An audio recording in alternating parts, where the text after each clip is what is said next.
Evolution Motors GAC avtomobillari ko'proq bularda sotilar ekan. Hozir o'zlari bilan gaplashdim. Asosan GAC, ya'ni JC, Leapmotor va Ion avtomobillari ko'proq sotilar ekan bularda. Avtomobillar akalardan iltimos qildim. O'sha turib turinglar dedim. Keyin o'zlarini boshqa bir videoga olib chiroyli qilib chiqaraman desam, xo'p bo'ladi deyishdi. Rahmat, jonlari sog' bo'lsin. Asosiy ko'zim tushgan mashina xuddi mana shu bo'ldi. Bilasizlarmi nimaga? Ko'rinishini ko'rib turibsizlarmi? Qanaqa sportivniy, qanaqa zaryajenniy turibdi mashina. Mashina 2023-yil 1,5 litr turbina, ya'ni усиленный bo'lgani Malibu 2 layında chiroyli chiroyli bir xil qarang, 4 tali bir xil obvious. Qanaqa chiroyli chiqqan mashina. Buni internetda, YouTube'da obzorlarni oqtargandim. Juda ham ko'p obzori bor ekan. Arablar juda ham yaxshi ko'rar ekan bu mashinani. Bilasizlar, arablar uncha mashinani yoqtirishavermaydi. Ularda asosan o'sha Toyota brendiga nima desa bo'ladi, qiziqish ko'proq. Bu kompaniya ham GAC ham o'zi Toyotani ukasi hisoblanadi. Ya'ni Xitoydagi zavodi desa ham bo'ladi. Bular boshqa brend ostida xuddi Toyota'ning avtomobillarini chiqarishadi. Bu ABT Sports Line Group tomonidan dizayni ishlangan.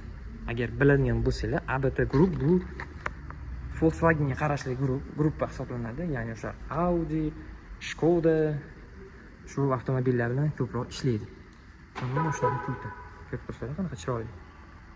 Dahshatli. Ochib, mana. Ko'rsam. Mashina 2023-yil hamma komfortga ega. Karbon elementlar ishlatilgan. Bu narxga menimcha shaharda ichida e'tiborni ham tortadigan. O'shanga yarasha yuradigan mashina ham faqat shu bo'lsa kerak. Hozir endi Toshkentda ham bor. Ya'ni Evolution Motors avtosaloni bor. Attan ham menimcha hozir so'rab beraman. Xarid qilsanglar bo'ladi. Hatto juda ham kojani salon chiroyli ishlangan. Hozir oldiga o'tirib bir boshdan bismillah.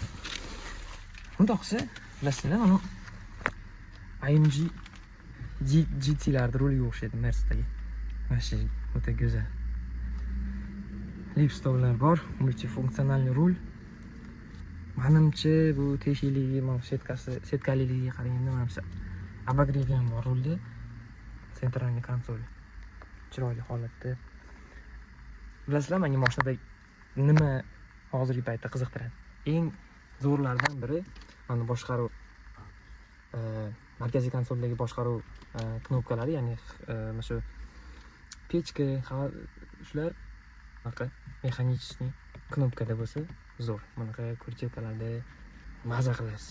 Sensor bo'lsa, yo'lda ketayotganingizda buni boshqarib bo'lmagan narsa. Juda ham chiroyli. И minimalistichniy ishlangan markaziy konsol. Avtomobilda lyuk bor, 1,5 litr turbina, aytib o'tganimdek 177 ta ot kuchiga ega. Ya'ni mashina 0 dan 100 gacha 7 sekundda chiqadi deb kitobda yozilgan. Rasxodi ham juda ham kam. Rasxodi shahar bo'yida deyishyapti shu jussasiga, ya'ni shu 7 sekundda 100 ga chiqishiga где-то 7, 8, 9 shu atrofida. Shahar ichida bo'lgani o'sha zo'r.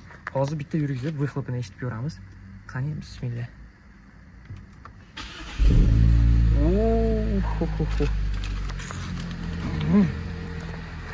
Ko'ringlar. Voy.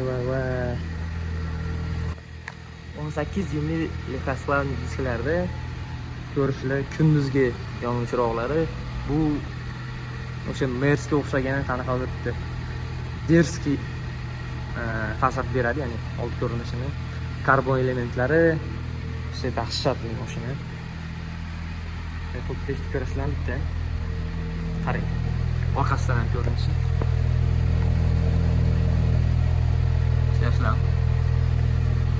juda ham go'zal.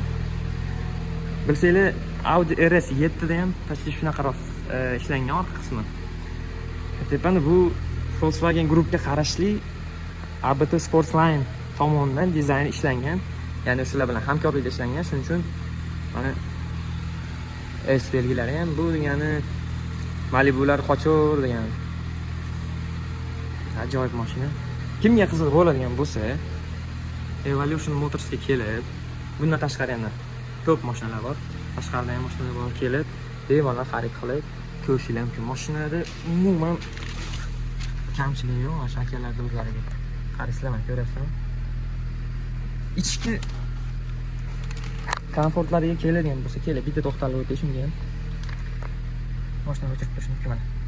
Hamma yo'q. Anaqa kuritiukalarda. Bu degani o'zi boshqacha komfort beradi, qaranglar. Hech qanaqa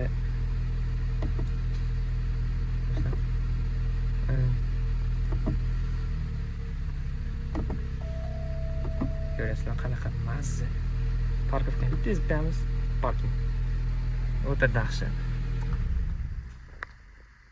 Kimga qiziq bo'ladigan bo'lsa, mashinamiz boshliq 2023-yil. Hali yurmagan mashina. Umuman yangi mashina narxi 23 mingdan tushib beradi. 23 mingdan tushib beradi. Sport rejimiga o'tkazamiz. Shunda ham o'zi vyxloblarini ko'rsatib, juda dahshat.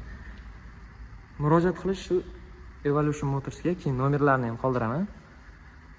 Bundan tashqari elektromobillar ham bor. Bu yerda aytgan mashinalar endi bular ko'proq o'zi gak mashinalari bilan, keyin Leap Motor va Ion avtomobillarini o'zlarida ko'proq savdo bo'lar ekan shu mashinalar. Kimga qiziq bo'lsa, nomerlarni qoldiraman, akalarni bemalol aloqaga chiqib yoki bo'lmasa avtosalonga kelib mashinani xarid qilishingiz mumkin. Hozir mana lokatsiyani ham ko'rsatib qo'yay. Lokatsiya Farg'ona shahar. Mana universitet. Universitetda stadionni orqasida mana tak Malta Caldo va tanu Farg'ona otelga ketish, mana yangi tushgan dom. Yo'lni bilasizlar albatta. Universitet bankomatga ketadi batdan. Xullas, mashina kelib bemalol olisizlar bu mashina. Olisizlar bu mashina. Ko'rib olishingiz mumkin. Agarda video yoqib, like bosib, ko'proq like yig'ib, yaxshi ko'riladigan bo'lsa, xudo xolasa o'sha bitta mashinani olib chiqib, shaharda obzorga ham berishar ekan. Buning uchun faqat sizlar yordamingiz kerak. Sizlar harakat qilib, harakatlarni bitta like bosib qo'ysanglar, bundan keyin ko'rishamiz, ko'rishganimiz bo'ladi. Shuning uchun like'ni ayamasdan bosib bersizlar.